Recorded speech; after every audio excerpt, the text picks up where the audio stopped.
നമസ്കാരം and welcome back to my channel MV vlogs.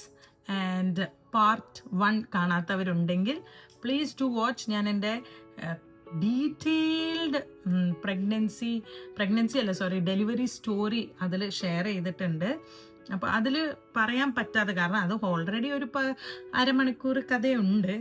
അപ്പോൾ എനിക്ക് പറയണം, അത് വിട്ടുപോകരുത് എന്ന് വിചാരിച്ചൊരു കാര്യമാണ്. ഇവിടുത്തെ UK NHS എക്സ്പീരിയൻസും UK ഹോസ്പിറ്റൽ എക്സ്പീരിയൻസും എൻ്റെ UK ഡെലിവറി നടന്ന കാര്യങ്ങളും ഒക്കെ എനിക്ക് ഷെയർ ചെയ്യണം എന്നുണ്ടായിരുന്നു. അതുകൊണ്ടാണ് ഞാൻ പാർട്ട് 2 ആയിട്ട് പറയാമെന്ന് വിചാരിച്ചത്. അപ്പോൾ ഒത്തിരി ഇതേമാതിരി യൂട്യൂബിൽ ഞാൻ ഗർഭിണിയായതിൻ്റെ ശേഷം ഞാൻ ഇങ്ങനെ റിസർച്ച് നടത്തിയതിൻ്റെ ഭാഗമായിട്ട് ഒത്തിരി വീഡിയോസ് കണ്ടു. ഭയങ്കര നെഗറ്റീവായിട്ട് പറയുന്ന കുറേ വീഡിയോസ് കണ്ടിട്ടുണ്ട്. അത് ഞാൻ ഒരിക്കലും അയ്യോ അത് തെറ്റാണ് അങ്ങനെയൊന്നും ഇല്ല എന്ന് ഞാൻ പറയുന്നില്ല, അതിനൊന്നും ഞാൻ കമൻറ്റ് ചെയ്യുന്നില്ല. പക്ഷെ കുറച്ച് പേരെങ്കിലും, എനിക്ക് പേഴ്സണലി അറിയാം കേട്ടോ, കുറച്ച് പേരെങ്കിലും ഈ അവർക്ക് എക്സ്പീരിയൻസ് ഉണ്ടായിട്ടില്ല, പക്ഷെ എവിടെയോ കണ്ടും കേട്ടും മാത്രം പരിചയം ഉണ്ടായിട്ട് ചുമ്മാതെ പറയുന്ന കുറച്ച് ആൾക്കാരും ഉണ്ട്. അപ്പോൾ ആരെങ്കിലും UK ഇപ്പോൾ പ്രഗ്നൻസി റിലേറ്റഡ് അല്ലെങ്കിൽ പ്രഗ്നൻ്റ് ആയിട്ട് ഇരിക്കുകയാണ്, ഡെലിവറി എവിടെ നടത്തണം, UK നടത്തുന്നത് സേഫ് ആണോ, ഇവിടുത്തെ NHS കൊള്ളില്ല എന്നൊക്കെ മനസ്സിൽ നിങ്ങൾക്ക് തോന്നുന്നുണ്ട് എന്നുണ്ടെങ്കിൽ നിങ്ങൾ നിങ്ങളുടെ ഭാഗത്ത് നിന്ന് ആദ്യം ഒന്ന് റിസർച്ച് ചെയ്യുക എന്ന് ഞാൻ പറയുന്നു. കാരണം എൻ്റെ വാക്കും കൂടി എൻ്റെ ഈ വ്ളോഗ് കണ്ട് ഞാൻ കുറേ പോസിറ്റീവ് കാര്യം പറയുന്നു എന്ന് വിചാരിച്ചിട്ട് നിങ്ങളിവിടെ ചെയ്യണമെന്നില്ല, ട്രസ്റ്റ് ചെയ്യണമെന്നില്ല. പക്ഷെ നിങ്ങളുടെ ഭാഗത്തുനിന്ന് നിങ്ങൾ ദയവ് ചെയ്ത് കുറച്ച് റിസർച്ച് നടത്തുക. ജെന്യുവനായിട്ട് നിങ്ങളൊന്ന് നോക്കുക.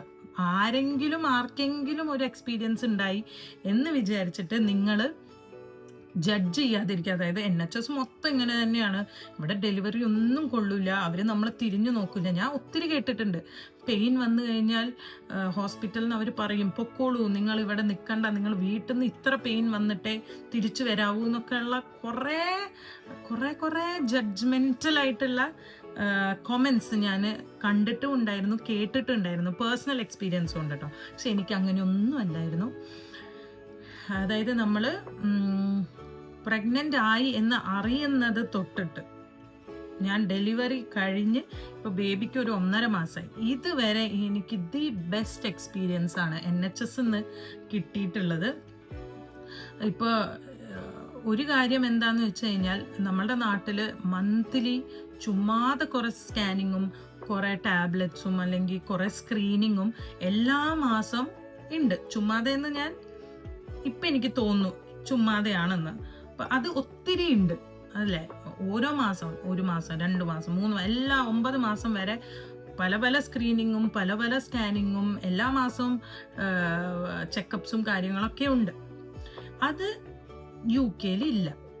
ഇവിടെ 3-ാം മാസവും 5-ാം മാസത്തിലും മാത്രമേ നമുക്കൊരു സ്കാനിങ് പ്രോപ്പറായിട്ടുള്ളൂ. 5th മന്തിലെ അനോമലി സ്കാനാണ് മോസ്റ്റ് ഇമ്പോർട്ടൻറ്റ് സ്കാൻ, നമ്മുടെ എല്ലാ ഗ്രോത്തിനെയും കുറിച്ചിട്ടൊക്കെ അറിയണ സ്കാൻ.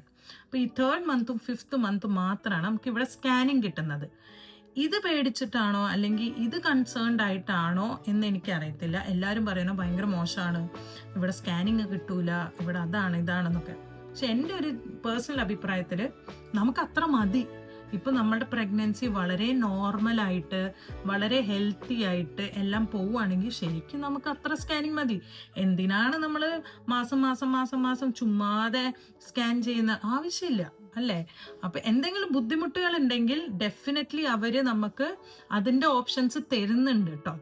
അപ്പോൾ എനിക്ക് 3rd മന്തിൽ ഒരു സ്കാനിങ് കിട്ടി, 5th മന്തിൽ സ്കാനിങ് കിട്ടി, 7th മന്തിൽ ഞങ്ങൾ നാട്ടിൽ പോയി. അപ്പോൾ നാട്ടിൽ ട്രാവൽ ചെയ്തപ്പോൾ ഞങ്ങൾക്കൊരു ആ ട്രാവൽ ചെയ്ത സമയത്ത് മൂവ്മെൻറ്റ് കുറവാണോ എന്നുള്ളൊരു സംശയം ഞങ്ങൾക്ക് നാട്ടിൽ വന്നപ്പോൾ തോന്നി. അപ്പോൾ ഞങ്ങൾ നാട്ടിൽ നിന്ന് ഒരു സ്കാനിങ് നടത്തി, ഓക്കെ ആയിരുന്നു. അപ്പോൾ തിരിച്ചു വന്നിട്ട് ഞങ്ങൾ ഒരു 9th മന്തായപ്പോൾ ലാസ്റ്റ് മന്തായപ്പോൾ എനിക്കിങ്ങനെ തോന്നി, നമുക്ക് ഒരു സ്കാനിങ് കൂടി കിട്ടിയാൽ കൊള്ളാമെന്ന് എനിക്ക് മനസ്സുകൊണ്ട് തോന്നിട്ടോ. അപ്പം എന്താ സംഭവിച്ചത്, നമ്മൾ റിക്വസ്റ്റ് ചെയ്യണം, നമ്മളുടെ ജെന്യുവനായിട്ട് നമ്മളുടെ കാര്യങ്ങൾ കുറച്ചും കൂടി ഒന്ന് പറയണം, എന്നാലേ നമുക്ക് കിട്ടുള്ളൂ. അപ്പം ഞങ്ങൾ ഇവിടെ എമർജൻസിയിലേക്ക് വിളിച്ചു. എന്നിട്ട് ഞങ്ങൾ കാര്യങ്ങൾ പറഞ്ഞു ഇങ്ങനെ കുറച്ച് മൂവ്മെൻറ്റ്സിൻ്റെ ഇഷ്യൂസ് ഉണ്ട്, പ്രശ്നമുണ്ട്, ഞങ്ങൾക്ക് സ്കാനിങ് വേണമെന്ന് പറഞ്ഞപ്പോൾ എനിക്ക് 9th മന്തിൽ 3-ാമതൊരു സ്കാനിങ്ങും കിട്ടിയിട്ടോ. അപ്പോൾ നമ്മൾ പറയണ അനുസരിച്ചിട്ടും നമ്മൾ റിക്വസ്റ്റ് ചെയ്യണ അനുസരിച്ചിട്ടുമാണ് നമ്മളുടെ ഹെൽത്ത് കണ്ടീഷൻ വെച്ചിട്ടാണ് ഇവിടുത്തെ കാര്യങ്ങൾ. അപ്പോൾ അവർക്ക് തോന്നി മൂവ്മെൻറ്റ് അവർ വളരെയധികം കൺസേണിങ് ആയിട്ടുള്ള ഒരു കാര്യമായതുകൊണ്ട് എനിക്ക് 3ാമത്തെ സ്കാനിങ് തന്നു. ആൻഡ് മൂവ്മെൻറ്റ് കൺസേണിങ് ആയതുകൊണ്ട് തന്നെ അവരെനിക്ക് ലാസ്റ്റത്തെ 1 വീക്ക്, അതായത് 39 ആഴ്ച തൊട്ട് 40 ആഴ്ച, ആ വീക്ക് മൊത്തം 7 ദിവസം ഞങ്ങൾ ഡെയിലി എമർജൻസിയിൽ പോവും. കുട്ടീൻ്റെ ഹാർട്ട് ബീറ്റ് നോക്കും. ECG അല്ലല്ലോ, എന്തോ ഒരു സംഭവം, ആ സാധനം മെഷീൻ വെച്ചിട്ട് അരമണിക്കൂർ മോണിറ്ററിങ് ഉണ്ടായിരുന്നു. എന്നിട്ട് തിരിച്ചു വരും. അപ്പോൾ അത് വളരെ സ്ട്രിക്റ്റ് ആയിട്ട് 7 ഡേയ്സും അവരെനിക്ക് എഴുതി തന്നു. അപ്പോൾ നമുക്ക് പറയാൻ പറ്റില്ല, നമ്മളുടെ സിറ്റുവേഷനും ഹെൽത്ത് അനുസരിച്ചിട്ട് നമുക്കുള്ള പരിഗണന അല്ലെങ്കിൽ നമുക്കുള്ള എന്താ പറയുക മെഡിസിൻസും കാര്യങ്ങളൊക്കെ ഇവർ നമുക്ക് തരുന്നുണ്ട്. പിന്നെ ഒന്നും അറിഞ്ഞിട്ടില്ല, നമ്മളുടെ അപ്പോയിൻമെൻറ്റ് ബുക്ക് ചെയ്യുന്നത് ഇവരാണ്. സ്കാനിങ്ങിൻ്റെ അപ്പോയിൻമെൻറ്റ് ഡേറ്റ്സ് ബുക്ക് ചെയ്യുന്നത് ഹോസ്പിറ്റൽക്കാർ തന്നെയാണ്. പിന്നെ എന്ത് നമുക്ക് കൺസേണിങ് ആയിട്ടുണ്ടെങ്കിലും നമുക്ക് ഓടിച്ചെല്ലാൻ എമർജൻസി ഉണ്ട്. ട്രയാജൊക്കെ ബാക്കി ട്രയാജുകൾ, അതായത് പ്രഗ്നൻസി റിലേറ്റഡ് ആട്ടോ ഞാൻ പറയുന്നത്. ബാക്കി എമർജൻസി ഡിപ്പാർട്ട്മെൻറ്റ് എങ്ങനെയാണെന്ന് അറിയില്ല, ഒത്തിരി സമയമൊക്കെ എടുക്കുന്നുണ്ടാവും. പക്ഷേ പ്രഗ്നൻസി റിലേറ്റഡ് ഒരു ഗർഭിണി ട്രയാജിക്ക് പോകുന്നത് അവർ വളരെ കൃത്യമായിട്ട് സ്പീഡായിട്ടാണ് കാര്യങ്ങളൊക്കെ ചെയ്തത്. ഞാൻ ഒത്തിരി പ്രാവശ്യം ഇതിൻ്റെ ഇടയ്ക്ക് ഒരു പ്രാവശ്യം എനിക്ക് പനി പോലെയൊക്കെ തോന്നി, എൻ്റെ ഡെൻറ്റൽ ഇഷ്യൂ വന്നു. അതിനൊക്കെ ഞാൻ എമർജൻസിയിലേക്ക് പോയിട്ട് ഷട്ടപ്പട്ടേന്നായിരുന്നു കാര്യങ്ങൾ.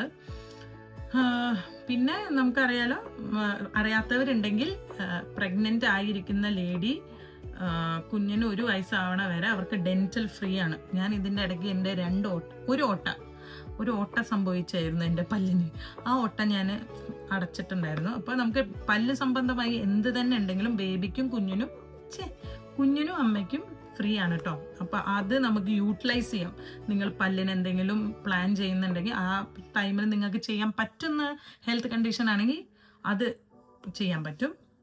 പിന്നെ ഞാൻ പറഞ്ഞ പോലെ തന്നെ കുഞ്ഞുണ്ടായി കഴിഞ്ഞിട്ട് കുഞ്ഞിൻ്റെ A to Z, അതായത് എല്ലാ കാര്യങ്ങളും വളരെ കൃത്യമായിട്ട് നോക്കുന്ന ഒരു ടീമാണ് NHS നിന്ന് നമുക്ക് കിട്ടിയത്. വീട്ടിൽ വന്ന് എനിക്കൊന്ന് 5th ഡേ കുഞ്ഞിനെ വീട്ടിൽ വന്ന് അവർ ചെക്ക് ചെയ്തു. പിന്നെ 11th or 15th ഡേ വേറെ ഒരു കമ്മ്യൂണിറ്റി മിഡ്വൈഫ് വന്നിട്ട് ഹെൽത്ത് കെയറിന് നമ്മളുടെ അടുത്ത് വന്നിട്ട് കുഞ്ഞിൻ്റെ കാര്യങ്ങൾ മാത്രമല്ല അമ്മേൻ്റെ മെൻ്റൽ ഹെൽത്തും കാര്യങ്ങളും വളരെയധികം സപ്പോർട്ടീവായിട്ടാണ് അവർ നിന്നത്. അപ്പോൾ ഇതൊക്കെ എനിക്കൊന്ന് നാട്ടിലങ്ങനെ ഡിസ്ചാർജ് ചെയ്ത് കഴിഞ്ഞാൽ കുഞ്ഞിനെ നോക്കാൻ ഒരാൾ ഹോസ്പിറ്റലിൽ നിന്ന് വരുന്ന ചരിത്രമൊന്നും ഞാൻ കേട്ടിട്ടില്ല. അപ്പോൾ അവർ അത്രയും കൺസേണിങ് ആണ്. പിന്നെ അമ്മമാരുടെ മെൻ്റൽ ഹെൽത്തും ഒത്തിരി അവർ സ്ട്രെസ് ചെയ്ത് നോക്കുന്ന ഒരു കാര്യമാണ് അമ്മേൻ്റെ മെൻ്റൽ വെൽബീങ്. അപ്പം നമുക്ക് എന്തെങ്കിലും മെൻ്റലി കുറച്ച് പ്രഷറോ അല്ലെങ്കിൽ സ്ട്രെസ് ഉണ്ടെങ്കിൽ അതിനെ വരെ അവർക്ക് ഡീൽ ചെയ്യാനുള്ള ആൾക്കാരാണ് നമ്മളുടെ അടുത്തേക്ക് വരുന്നത് കേട്ടോ. സോ ഇൻ ടോട്ടൽ NHSന് തംസപ്പ് ആണ്. എൻ്റെ വക ഒരു 101% ഞാൻ അപ്രൂവ്ഡ് ആണ്. ഡെലിവറി റിലേറ്റഡ് അല്ലെങ്കിൽ പ്രഗ്നൻസി റിലേറ്റഡ് നമ്മളുടെ ബാവ കുകു പറയുന്നുണ്ട്. അത് 100% ഞാൻ NHSൻ്റെ കൂടെ നിൽക്കുന്നു. അടിപൊളി സർവീസ് ആയിരുന്നു കേട്ടോ. 1 മിനിറ്റ്.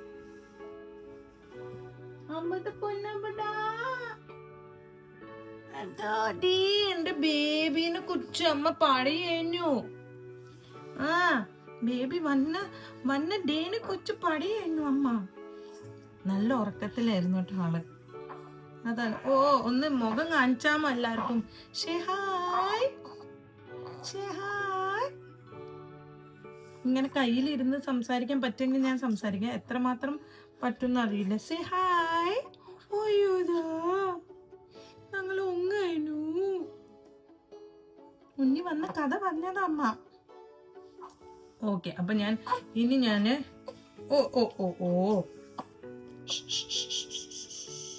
അപ്പൊ ആൾക്ക് ചിണുങ്ങണ സമയമായി.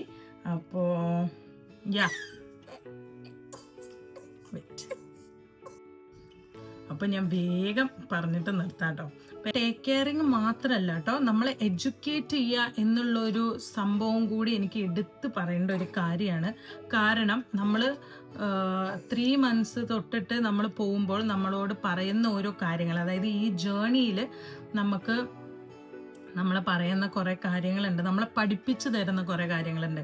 അതും എടുത്ത് പറയണം. എനിക്ക് തോന്നുന്നു നാട്ടിൽ നമ്മൾ ഒറ്റയ്ക്കോ നമ്മുടെ അമ്മമാരുടെ കൂടെ ഹസ്ബൻഡ്സിൻ്റെ കൂടെ പോകുമ്പോൾ നമുക്ക് ഈ ജേർണീനെ കുറിച്ച് എത്രമാത്രം, അല്ലെങ്കിൽ ഈ പ്രോസസ്സിനെ കുറിച്ച്, നമ്മുടെ ബോഡീനെ കുറിച്ച് എത്രമാത്രം നമ്മൾ അവെയർ ആണ് എന്ന് എനിക്കറിയത്തില്ല. എത്രമാത്രം നമുക്ക് അതിനെക്കുറിച്ച് അവെയർ ആക്കാനുള്ള ക്ലാസ്സസ് കിട്ടുന്നുണ്ട് അതും എനിക്കറിയത്തില്ല. പക്ഷെ ഇവിടെ NHS അത് വളരെ ഭംഗിയായിട്ട് ചെയ്യുന്നുണ്ട് കേട്ടോ. ഇപ്പം ഞാനും ശ്രീകുട്ടനും ഞങ്ങൾക്ക് ഒരു എന്താ പറയുക, നീണ്ട കുറച്ച് മൊഡ്യൂൾസ് തന്നെ ഉണ്ടായിരുന്നു ബിഫോർ ഡെലിവറി. അതായത് ഒരു സ്ത്രീക്ക് വരുന്ന മാറ്റങ്ങൾ, ഡെലിവറിയിൽ സ്ത്രീൻ്റെ ഓർഗൻസിൽ വരുന്ന മാറ്റങ്ങൾ, ഡെലിവറി ടൈമിൽ അവർക്ക് എന്തൊക്കെ കടന്നു പോവും, ഒരു ബർത്തിങ് പാർട്ട്ണർ എന്ന നിലയ്ക്ക് എങ്ങനെയാണ് നമ്മുടെ പാർട്ട്നേഴ്സ് നമ്മൾ സപ്പോർട്ട് ചെയ്യേണ്ടത്, ഫിസിക്കലി മെൻ്റലി ഇമോഷണൽ ചേഞ്ചസ് എങ്ങനെയാണ് ഉണ്ടാവുക, ഹോർമോണൽ ചേഞ്ചസ് എങ്ങനെയാണ് ഉണ്ടാവുക, ഇതൊക്കെ ഡീറ്റെയിൽഡ് ആയിട്ട് ക്ലാസ്സസ് തന്നെ ഉണ്ട് കേട്ടോ. അപ്പോൾ ഒന്ന് ആലോചിച്ച് നോക്കൂ എത്ര സീരിയസ് ആൻഡ് കൺസേണിങ് ആയിട്ടാണ് ഇവിടെ NHSകാർ നമ്മളെ ടേക്ക് കെയർ ചെയ്യുന്നത്. അതും എടുത്തു പറയേണ്ട ഒരു കാര്യമാണ്. നമ്മളെ എഡ്യൂക്കേറ്റ് ചെയ്യും. ഈ ഒരു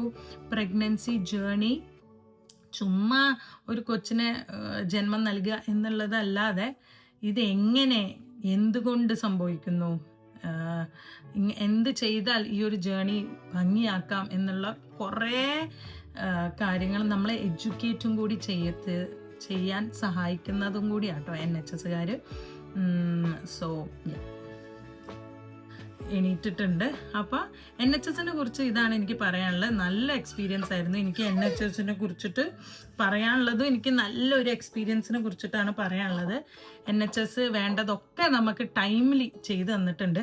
അപ്പോൾ ചുമ്മാതെ ആരെങ്കിലും പറയണത് കേട്ടിട്ട് നിങ്ങളുടെ എക്സ്പീരിയൻസ് മോശമാണെങ്കിൽ ഡെഫിനറ്റ്ലി നിങ്ങൾക്ക് പറയാം. പക്ഷേ ആരുടെങ്കിലും എക്സ്പീരിയൻസ് മോശമാണ് എന്ന് വിചാരിച്ചിട്ട് നിങ്ങൾ NHSനെ ജഡ്ജ് ചെയ്യരുത്. അടിപൊളി എക്സ്പീരിയൻസ് ആയിരുന്നു ഞങ്ങൾക്ക് കിട്ടിയത്. പിന്നെ മിഡ് വൈഫ് ആണെങ്കിൽ എല്ലാ രീതിയിലും കേട്ടോ, ആഫ്റ്റർ ഡെലിവറി ആണെങ്കിൽ പോലും വളരെ പ്രൊഫഷണൽ ആയിട്ടാണ് അവർ നമ്മളെ ടേക്ക് കെയർ ചെയ്തത്.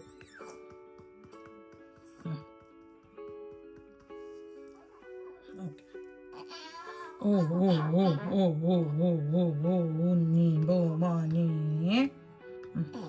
പിന്നെ എനിക്ക് ഇത് വീഡിയോ എൻഡ് ചെയ്യണതിന് മുന്നേ എനിക്ക് ഒരു കാര്യം കൂടി ഇവിടെ പറയാനുള്ളത് എന്താണെന്ന് വെച്ച് കഴിഞ്ഞാൽ, നിങ്ങളെ മെൻ്റലി ഫിസിക്കലിയും ഈ ഒരു ജേർണി, ഈ ഒരു 9 monthsൻ്റെ ഒരു ലോങ് ജേർണി ആട്ടോ. 9 months ഞാൻ പറയുന്നത് ഒരു പ്രത്യേകതരമുള്ള ഒരു ജേർണിയാണ്. അത് നമുക്ക് മാത്രമേ മനസ്സിലാവുള്ളൂ, പ്രഗ്നൻ്റ് ആയ അമ്മമാർക്ക് മാത്രമേ മനസ്സിലാവുള്ളൂ. അപ്പോൾ അതിനെ നിങ്ങളെ തന്നെ നല്ല രീതിയിൽ ട്രെയിൻ ചെയ്യുക, മെൻ്റലിയും ഫിസിക്കലും ഒക്കെ നല്ല രീതിയിൽ സ്ട്രോങ് ആക്കുക. എന്നാൽ നമുക്ക് ഈ ഒരു ജേർണി വളരെ ഈസി എന്ന് ഞാൻ പറയില്ല, പക്ഷെ കുറച്ചും കൂടി എന്താ പറയുക, എൻജോയ് ചെയ്യാൻ പറ്റും. നാളെ നമ്മൾ ഇപ്പോൾ എനിക്ക് എൻ്റെ ഡെലിവറിനെ കുറിച്ച് ആലോചിക്കുമ്പോൾ എനിക്ക് എന്നെക്കുറിച്ചിട്ട് തന്നെ ഒരു പ്രൗഡ് മൂമെൻ്റ് ആണ്. എനിക്ക് തന്നെ ഒരു സന്തോഷം തരുന്ന ഒരു സമയമാണ്. അല്ലാതെ എനിക്ക് അങ്ങനെ സ്ട്രെസ്ഫുൾ ആയിട്ട് തോന്നിയിട്ടില്ല കേട്ടോ. അതുകൊണ്ട് തന്നെ നിങ്ങൾ നല്ലോണം നിങ്ങൾക്ക് പറ്റുന്ന പോലെ ആക്റ്റീവായിട്ടിരിക്കുക. എനിക്കറിയാം എക്സെപ്ഷണൽ കേസസ് ഉണ്ടാവും, നമുക്ക് അനങ്ങാൻ പറ്റാത്ത രീതിയിൽ വരെ നമുക്ക് പ്രഗ്നൻസി ജേർണി ഞാൻ കേട്ടിട്ടുണ്ട്. അങ്ങനെയൊന്നുമല്ല ഞാൻ പറയണത്. നിങ്ങൾ നോർമലായിട്ട് ആക്റ്റീവായിട്ട് നിങ്ങളുടെ ഹെൽത്ത് കണ്ടീഷനൊക്കെ ഓക്കെ ആണെങ്കിൽ നിങ്ങൾ വളരെയധികം ആക്റ്റീവായിട്ട് കുറച്ച് എക്സസൈസൊക്കെ ചെയ്തിട്ട് ഫുഡിൻ്റെ കാര്യം ഒക്കെ നോക്കിയിട്ട് മെൻ്റലി ആൻഡ് ഫിസിക്കലി നിങ്ങൾ അടിപൊളിയായിട്ട് ഇരിക്കുക. ഈ പ്രഗ്നൻസി ജേർണീനെ കുറിച്ച് ഒന്നും അറിയാതെ ഡെലിവറി ചെയ്യാൻ പോവരുത് എന്നാണ് ഞാൻ പറയുന്നത്. ഇതിനെക്കുറിച്ച് എല്ലാം വായിച്ചും അറിഞ്ഞും നിങ്ങൾ മനസ്സിലാക്കിയിട്ട് പോയി കഴിഞ്ഞാൽ ഈ ഒരു ജേർണി ഭയങ്കര ഒരു ലൈഫ് ചേഞ്ചിങ് എക്സ്പീരിയൻസ് ആയിട്ട് നിങ്ങൾക്ക് മാറാവുന്ന ഒരു സംഭവമാണ്. പിന്നെ ആഫ്റ്റർ ഡെലിവറി ആണെങ്കിലും വാവ വന്നതിൻ്റെ ശേഷം അതിനെ ടേക്ക് കെയർ ചെയ്യേണ്ട കാര്യങ്ങളും, അപ്പോൾ അതിനൊക്കെ നമ്മൾ മെൻ്റലി ആൻഡ് ഫിസിക്കലി സ്ട്രോങ് ആയിരിക്കണം കേട്ടോ. അതുകൊണ്ട് തന്നെ ഈ പറഞ്ഞ പോലെ തന്നെ നിങ്ങൾ നിങ്ങൾക്ക് എന്താ വേണ്ടേ എന്ന് മാത്രം നോക്കുക. ബേബിക്ക് എന്താ വേണ്ടേ, നിങ്ങൾക്ക് എങ്ങനെ ചെയ്യാൻ പറ്റും എന്ന് മാത്രം നോക്കുക. ചുറ്റുമുള്ളവർ അല്ലെങ്കിൽ കുറേ കോമെൻറ്റ്സ് വരുന്നതോ അല്ലെങ്കിൽ കുറേ അഭിപ്രായങ്ങൾ വരുന്നതോ അതൊന്നും കേൾക്കണ്ട എന്നല്ല. ഒരു ചെവിയിൽ നിന്ന് കേൾക്കുക, മറ്റൊരു ചെവിയിൽ നിന്ന് കളയന്നെ വേണം. കാരണം നമുക്കത് ഹെൽപ്ഫുൾ ആണെങ്കിൽ എടുക്കാം, ഹെൽപ്ഫുൾ അല്ലാത്ത ഏത് കൊമെൻറ്റും അങ്ങ് തള്ളിക്കളയാം.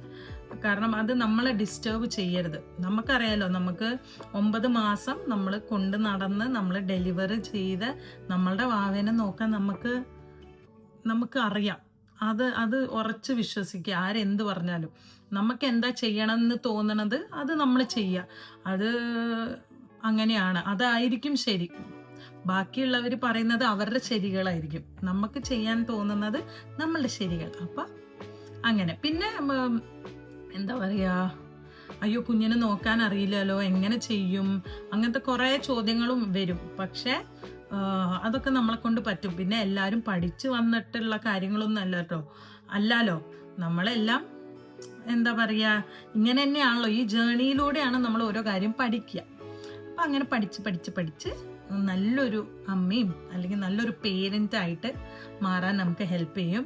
സോ വീണ്ടും ഞാൻ പറയുന്നു, ആരെങ്കിലും ഗർഭിണിയായിട്ടുള്ള ആരെങ്കിലും ഉണ്ടെങ്കിൽ നിങ്ങൾക്ക് സന്തോഷം തരുന്ന കാര്യങ്ങൾ ചെയ്യുക.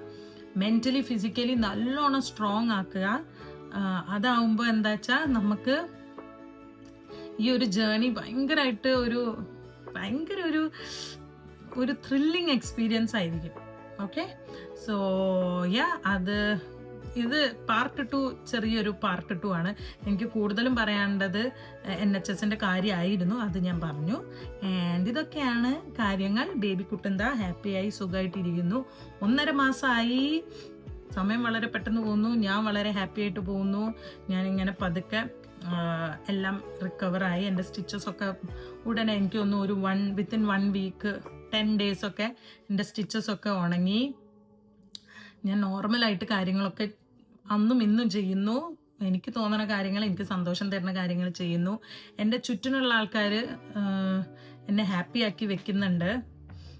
അതൊക്കെയാണ് കാര്യങ്ങൾ. ഇനി എന്തെങ്കിലും പുതിയ ടോപ്പിക്ക് എനിക്ക് മനസ്സിൽ തോന്നുകയാണ്, ഈ പ്രഗ്നൻസി റിലേറ്റഡ് തോന്നുകയാണെങ്കിൽ അത് ഞാൻ തീർച്ചയായും നിങ്ങളായിട്ട് ഷെയർ ചെയ്യുന്നതായിരിക്കും. അപ്പോൾ അത്രേ ഉള്ളൂ. If you like this video, do like, share and subscribe. Okay, by.